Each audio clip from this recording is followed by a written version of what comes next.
10 a.m. Pacific Standard Time. "I'm listening," he said, heading downstairs again, kicking his left leg out in front of him, almost hopping. With 3 left, whether they knew it or not, they were like a monster with its arms at the top and bottom of the building, and its head on the 32nd floor. He had to go for the head. This was the last chance for the hostages to get away. He was so frightened for Steffi that he wanted to cry. She had identified herself. She must have, trying to save her own children. He had only needed 2 more minutes, less than he would have had if the police had been willing to go along with him on the television scheme earlier. He was at the door to the 32nd floor. "Come on, you wanted to talk.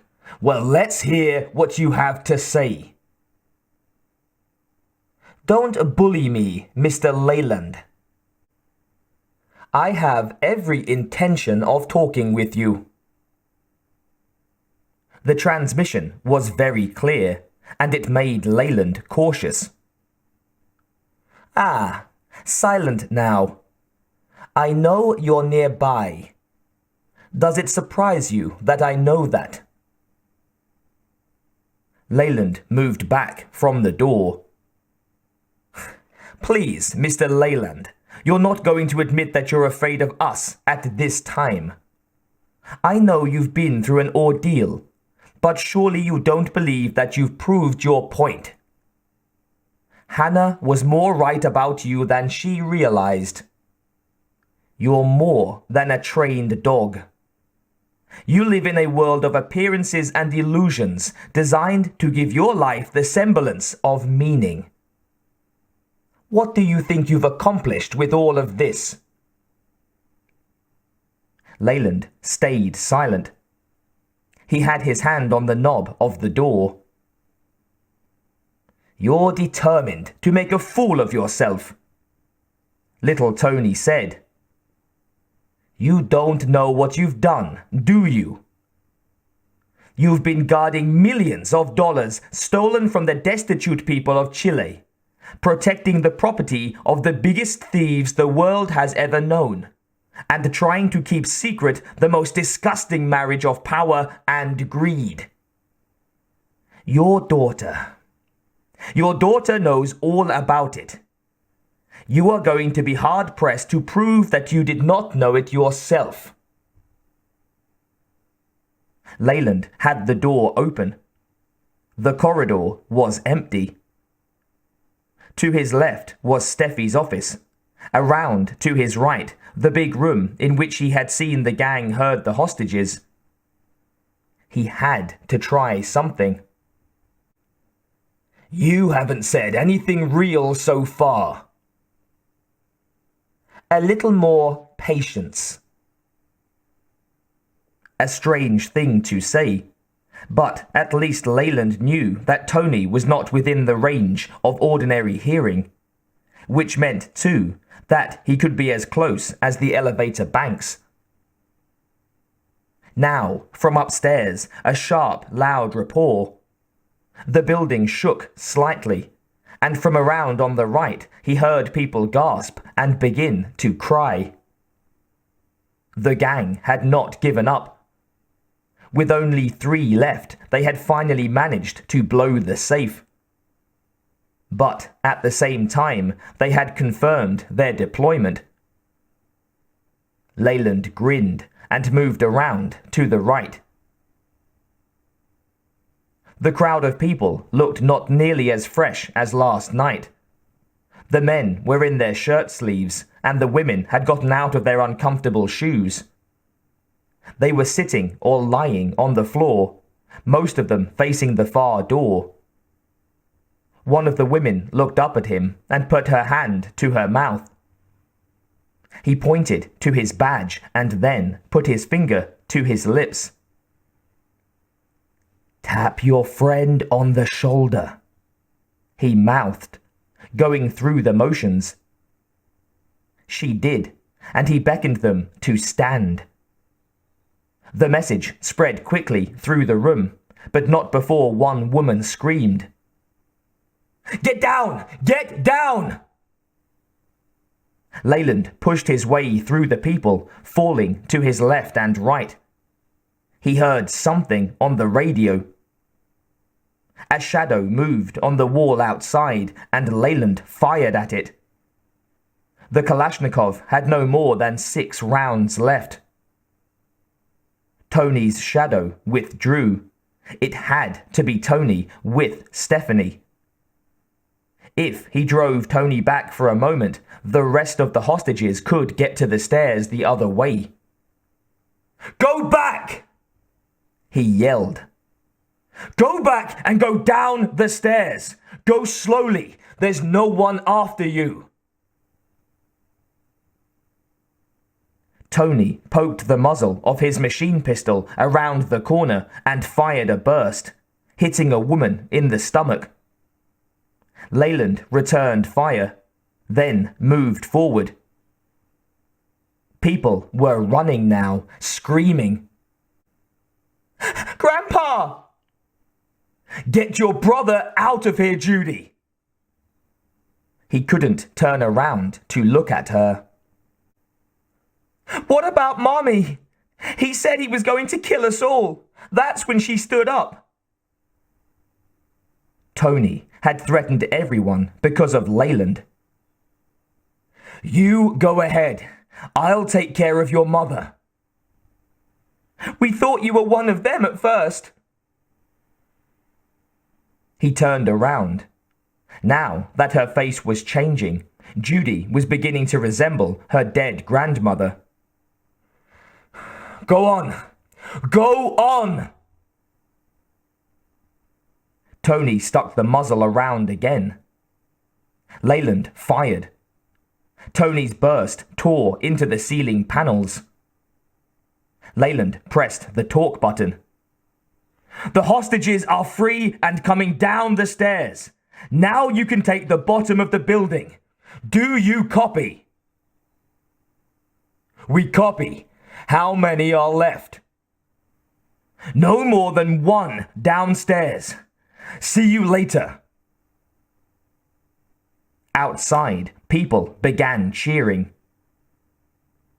The Kalashnikov had 2 rounds left. A man was trying to pull the wounded woman out of the line of fire. "Help me! She's my wife!" "He has my daughter!" "Look at yourself! You're covered in blood!" Leland showed his teeth. "Damn little of it is mine." The man turned away, saying something to himself. Leland looked behind him. Not everyone had gotten out.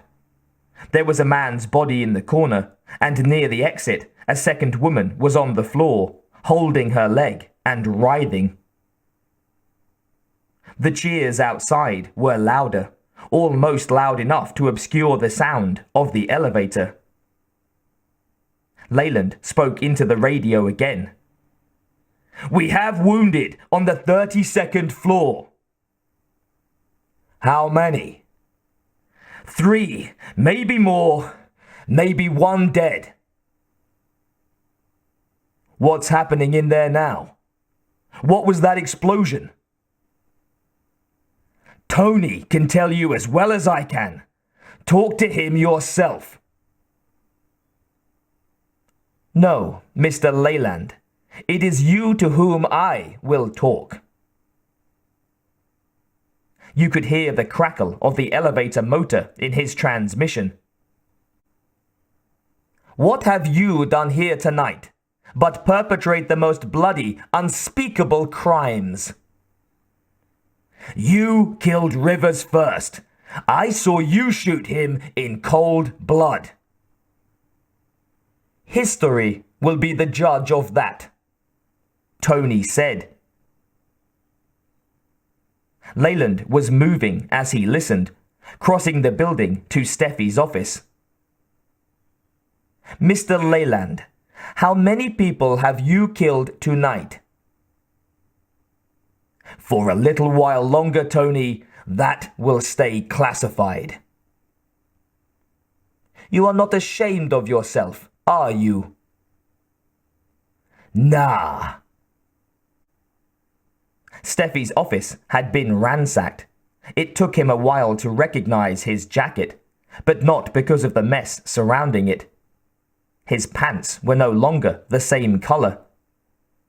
He went into the bathroom. The world should know what a savage you are, Tony shouted. You broke a boy's neck. You threw a man off a roof. Listen, you jive-ass son of a bitch, Taco Bill roared. Let go of that man's daughter. Stay out of it, Bill, Leland said. The man's daughter, as you call her, is an adult, largely responsible for seeing that one of the most repressive dictatorships in the world remains armed and in control of millions of helpless peasants. Are you listening, Mr. Leland?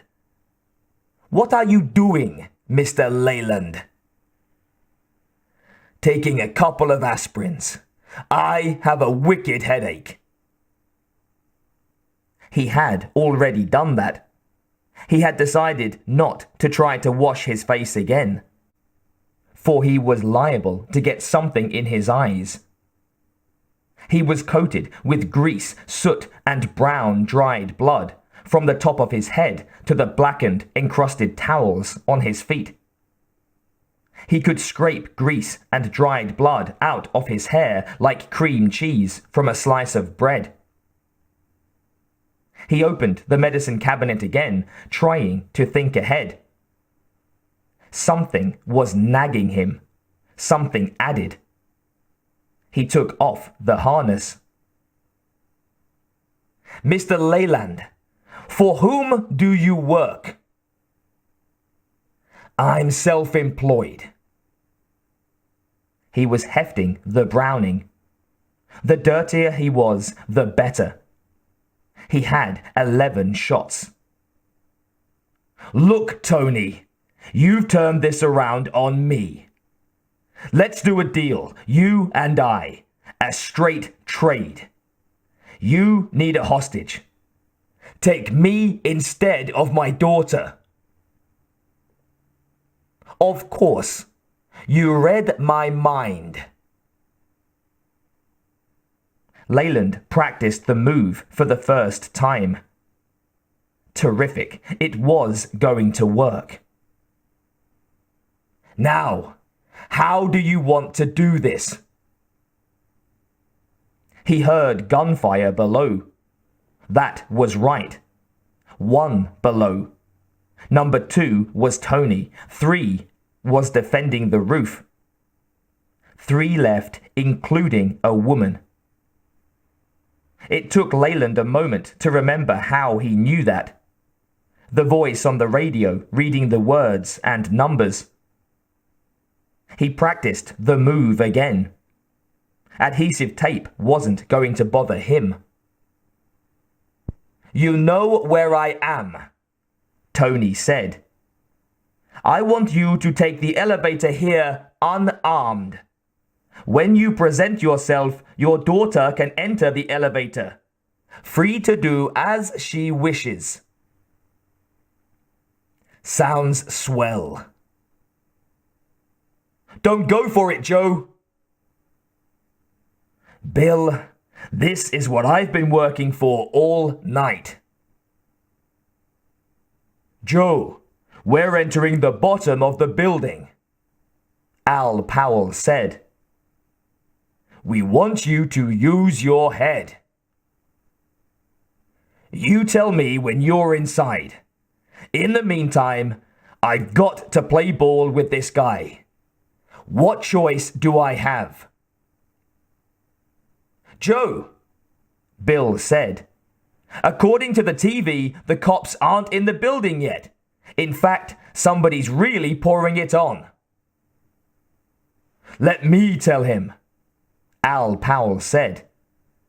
They have fortified positions on the 3rd floor that give them fields of fire to the north and south, which is all they need. Leland was quiet. Was Tony upstairs with Steffi alone? Leland didn't think whoever just blew the safe could get downstairs that quickly. Either way was all right. Tony and Leland were wise to each other. Tony wanted him thinking he was on the 40th floor. What Leland did not like was the idea that Tony was trying to pull on Leland a stunt that Leland had tried, unsuccessfully, on the gang. You get in an elevator, you don't know where it's going to stop next. It was too simple. He picked up the radio. Al, you've got 75 people coming down the stairs. You've got to occupy the bottom of the building now. A helicopter swung in on the building, which rung with the sound of returning heavy automatic fire. There was still one upstairs. He wondered how long it was going to take the police to get wise to the situation down below. One guy running back and forth between 2 positions. I want it known that we still have the weapons to knock the helicopters out of the sky, Tony screamed.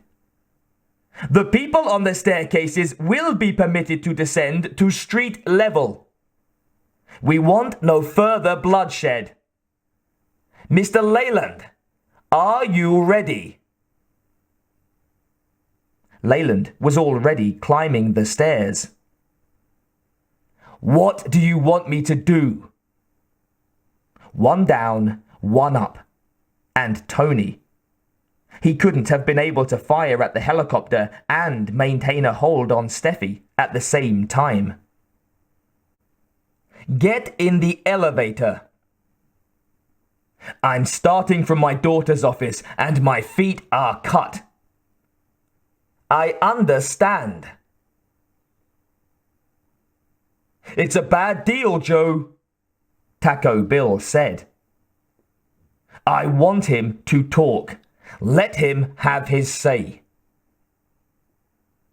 What we were going to do, Mr. Leland, if you had not interfered and caused all this bloodshed, was demonstrate to the world that your daughter and her partners, Rivers and Ellis, were doing what your own government now expressly forbids. That is, selling arms to Chile. One of the mistakes made by the capitalist press is the perpetuation of the idea that we are stupid people. We are not stupid people. Leland was on the 34th floor. He thought he could go one more before he had to call an elevator. He didn't give a shit about Rivers or Ellis or their guns. Smart guys, assholes. Stephanie hadn't even been sure of her bonus. They'd kept her tied in knots. How smart were they now, on their way to the autopsy room? He thought of what he had done to Rivers's body. More bad luck. If you could not wear a dead man's shoes, you could not mutilate his body either. He thought of his daughter again and had to wonder what kind of a human being she had become. He wondered if all this would even make a difference to her. A difference in the way she thought of life. Tony was on the air again, talking to the world. We have been aware for a long time of the secret elements of the contract just concluded between Claxon Oil and the murderous regime in Chile. Under the terms of the contract made public, for $150 million, almost all of it borrowed from the United States and its puppet international lending agencies, Claxon Oil is to build a bridge in Chile. 150 million for a single, unimportant bridge in a country where millions live in unimaginable squalor. That itself would be bad enough, but there's more. For the next 7 years, Claxon has promised to supply the Chilean fascist military regime with millions upon millions in arms. Arms with which to hold their illegal power. Power that they have seized through well-documented American intervention. Leland was on the 35th floor, hailing an elevator. Tony was not so in love with the sound of his own voice that he would not recognize the starts and stops of the elevator for what they were. Evidence that Leland was coming after him. What Leland had in his favor was the fact that Tony was on the air. If he tried to punish Stephanie for what Leland was doing, Tony would lose whatever audience sympathy he was trying to develop.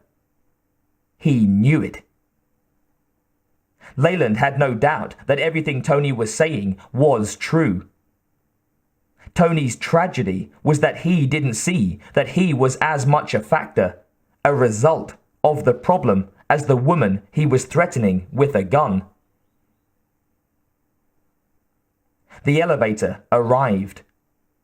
Leland banged the 40 button and shuffled towards the stairs. He wouldn't be able to hear what happened. More gunfire from below. Good. Anything to make Tony think the situation was changing.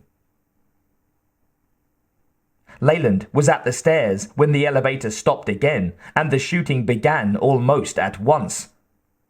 And stopped. Leland got on the radio. "Tony, you're feeling the strain. I tried that trick an hour ago and it didn't work for me. I'm disappointed with you." Tony sighed. "Mr. Leland, how do you know that your daughter is not already dead?" Taco Bill boomed. "You touch that woman, I'll kill you myself, you son of a bitch!" "That's how I know," Leland said. "Let her go if you want to fight me." He kept climbing. The length of time the elevator had been in motion made him think that Tony was on the 38th floor. It was an open floor plan up there, with the outside windows in view on all sides. "You'd better figure out what you're going to do, kiddo."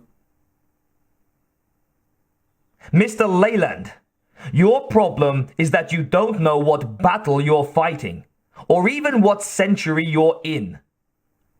Your chivalric notions have no relevance here. You are not Robin Hood, and that fool with his radio is not Little John. Your daughter is one of the principals in this illegal transfer of weapons.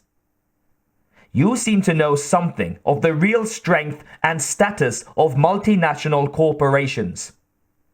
There are arms stockpiles here in the United States and in warehouses all over the world, where the most lethal weapons are traded on commodities exchanges, as if they were pork bellies or grain futures. We can document the transfers of funds, the money laundering, the attempts to conceal, obscure, and confuse the record. Even as I speak, on your precious, stupid holiday, ships are in international waters, bound for Chile, supposedly carrying farm equipment and machine tools. But, in fact, laden with automatic weapons, rockets, and other assorted arms. They set sail yesterday morning because the first payment was delivered to this building promptly at 9 o'clock and the signal was given. $6 million. 6 million of the people's money. It has been in the safe here all this time, Mr. Leland. It is our intention to return it to the people.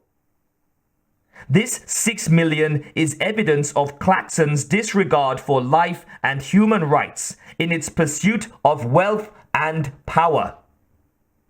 In our redistribution, we are going to demonstrate the power of the grip corporations like Claxon have on all of you. We are going to show you how you all dance to their tune. Blow it out your ass, Taco Bill said. I think he was saying he was going to throw it out the window, Leland said. Yes, indeed, Tony said. At noon. Do you have any objections, Mr. Policeman? Leland was thinking of something else. The remark Judy had made about him looking like one of them. Leland was above the 37th floor, going slowly. He was going to be 2 weeks in the hospital. All he had to do was live. Tony, you have an odd sense of social justice. I don't think you'd be as thrilled with the idea of redistributing the wealth if you weren't involved. You'd probably be looking for a secret motive, wondering if somebody was getting a bigger cut than you. That's the way you are. Most people listening to you know that already. You made a point before of telling us that you weren't stupid. The most stupid thing people like you do is believe you understand the rest of us. You're not selling revolution, you're just trying to grab a piece of the action for yourself on your own terms.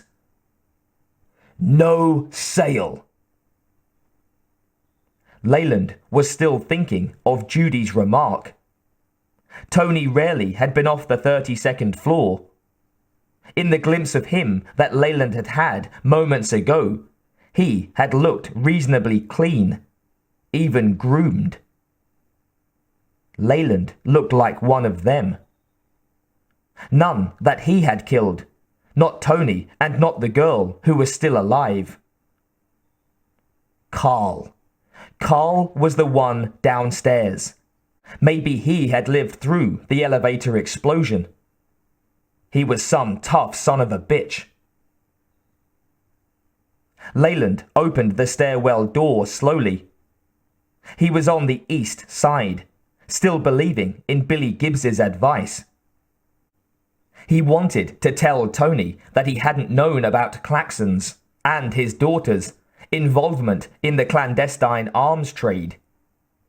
But he knew about the arms trade itself, and everything Tony had said about it was true. Anything that was possible, some human beings were willing to try, apparently including Stephanie. He would be able to explain her behavior when someone was able to explain humanity to him. Leland got down on his hands and right knee and pulled himself towards the windows of the east side of the building. The Browning, as big as it was, taped up high between his shoulder blades, gave no sign of coming loose. Leland and his daughter lived on opposite ends of the continent, and they saw each other once a year or so. They talked on the telephone every month when they remembered, or when he was in a hotel room somewhere alone. In Atlanta or Boston, with the day already over in the east, he would call Santa Monica where it was still early evening and say hello to everybody. He knew Steffi loved him, and he knew too that sometimes she grew tired of him. Whether he wanted to believe it or not, the passage of time had made him old-fashioned. She had not had an easy life, and in some measure he was responsible. But how much responsibility did he bear for an Ellis in her life, or the compromises she had made with herself to get so involved in this? Leland wasn't thinking about guilt. He was thinking about distance. The distance between people. In spite of his success, money, and privilege, Leland could be in Atlanta or Boston at the end of the day as a lonely-ass bum sleeping in the park. When people knew who he was, what he had done, and where he had been in the world, they envied him, without ever bothering to inquire about his interior life. What was true for him was true for millions of others. Face to face, Taco Bill, whoever he really was, probably couldn't sustain a conversation for more than 5 minutes, unless it was about radios, or drugs, sex, or rock and roll. Over the air, though, why, this was living. "Mr. Leland," Tony cooed. "I thought you were going to meet with me." Leland had the volume low. "I'm still on the stairs." I know. You're not so talkative." "I've talked to killers before. You have nothing to teach me." "There you go again. Rivers was an international criminal. A crime is being committed here, Mr. Policeman. Don't I have the obligation of a citizen to try to stop it? Do you claim that what you have done is morally different from or superior to trying to alert the world that another of your great multinationals is up to its elbows with human blood? And as for your daughter, what can a trained dog sire but a bloodthirsty bitch?" Tony meant to kill her too. Leland was moving along the east side of the building, still even with the elevator banks. He had been sure that Tony would be between them. But if that had been true, by now Leland would have picked up his voice in the room. Leland pressed the talk button. "You're getting scared, Tony. You were all right when you were in control, but now you're losing your grip." Leland was still moving. "What makes that, do you think? You ought to have more confidence figuring how right you are. Or maybe it's because I'm so close to you now. You told me to come up here unarmed, and then you blast the elevator you thought I was riding in. You're hiding behind my daughter with a machine pistol, and you're shaking in your boots. Where's the wolfer you shot Rivers with? That's all anybody needs to know about this. You're the one who brought the machine guns into the building. We were unarmed. Are you unarmed? That's what you wanted. Well then, stand up, please. I can hear you without the radio. Turn it off." Leland turned it off before Taco Bill or anyone else could protest. He still didn't know Tony's location. It didn't matter, not yet anyway. Leland wanted to be sure that Stephanie was well clear before he went for the Browning. "I'm standing up. Hands in the air." As Leland raised his arms, slowly, making a show of the pain he really felt, little Tony emerged from behind the desks on the Wilshire Boulevard side. He wanted Tony to see him dragging his leg. Tony motioned Stephanie towards her feet. She reacted when she saw her father, and Tony grabbed her arm. "I'm all right, honey," Leland called. "Very noble, Mr. Leland," Tony said. "Over here, please. You look like a corpse already. Come on. What is the matter with your leg?" Leland didn't answer. He was making a show of it, listing heavily to the right, which tilted his hand a bit closer to his head. Tony and Steffi were 8 to 10 feet from the windows, with Leland still too far away to be any kind of a shot with the thing Tony carried. Still too far away to be an easy shot with Leland's Browning. He had always been an excellent marksman. There was some psychological theory about it, having to do with one's sense of self. Stephanie was watching him, but not because she expected him to do something. She started to break down.